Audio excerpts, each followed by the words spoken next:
The writer Ken Kesey died yesterday in his home state of Oregon, 2 weeks after surgery for liver cancer. He was 66 years old. To the very end, Kesey seemed to both exemplify and perpetuate the anarchic spirit of the 1960s, and he never made any apology for that.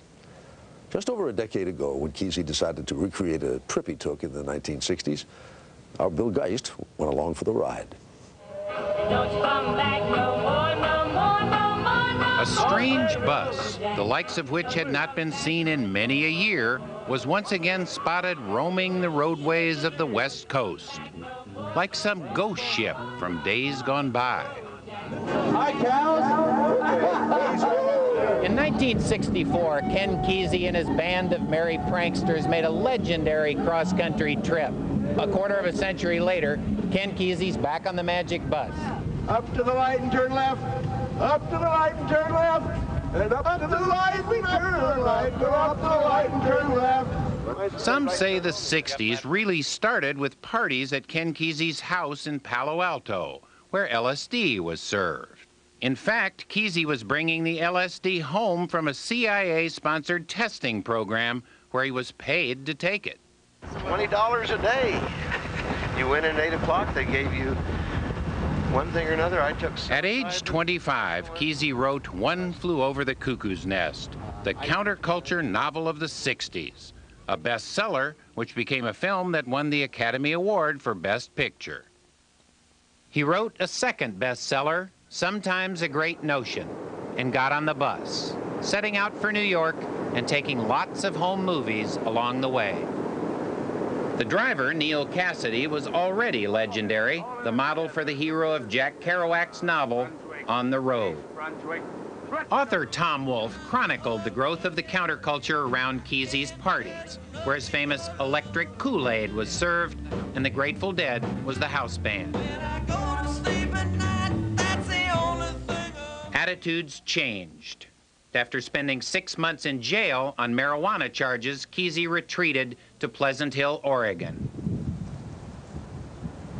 He's been called the psychedelic conservative for the traditional rural family values he adopted. He became a farmer, was married for nearly half a century, and was a grandfather. I've always been, far more conservative than Barry Goldwater can imagine, because I still believe in all that stuff. I haven't ever developed any kind of cynicism about the American dream.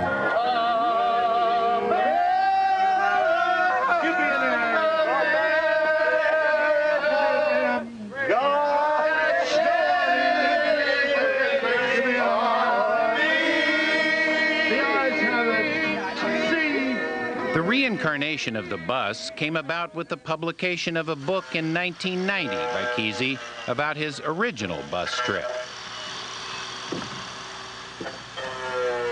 This is the original bus. And you see it's become very organic. Where the hole is in the roof, there's quite a lot of grass growing back there. This is today's replica. Time to roll, the weather's saying go. They set off on their bizarre journey, stopping first to campaign for Wavy Gravy, another 60s legend who was running for Berkeley City Council. He lost.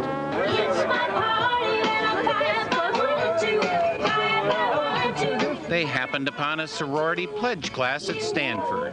As always, the pranksters made quite an impression. Wow. Wow. Okay, would you like a little brief tour here? It starts back here in the primordial ooze. Although the merry pranksters were never ones to sermonize, on this trip, Kesey was offering up some 60s themes he felt had been salted away for too long. No, the revolution started when the first caveman handed a guy a bone to chew on instead of hitting him in the head. The first act of mercy and trust. And all the other cavemen said, what are you handing the bone for? And years later, you know why you hand him the bone. Because you want him as a friend, and you don't want him starving. And you don't want homeless people. Where Kesey's bus stops, nobody knows. One day it's at the San Jose Egyptian Museum. The next at Berkeley to read from his children's book. And I don't mean lunchtime, snack time, real time hungry. The day after, at a San Francisco book fair. And I enjoy being a famous writer. The trouble is, every so often I have to write something. His fans want to know about his books, yes, but also about that bus. The biggest reaction that we get is not from fans. It's from 12-year-olds on skateboards. Everybody keeps asking deep questions about it. There's nothing deep to it. You know, it's like a kite or fireworks or a sunset or a tree in the fall. It goes by, it goes boom, and everybody sees it and their face goes boom on the bus, and you smile and they smile, and that's it. Does life have a theme? My own life have a theme, yep. Kesey answered with lyrics by the Grateful Dead.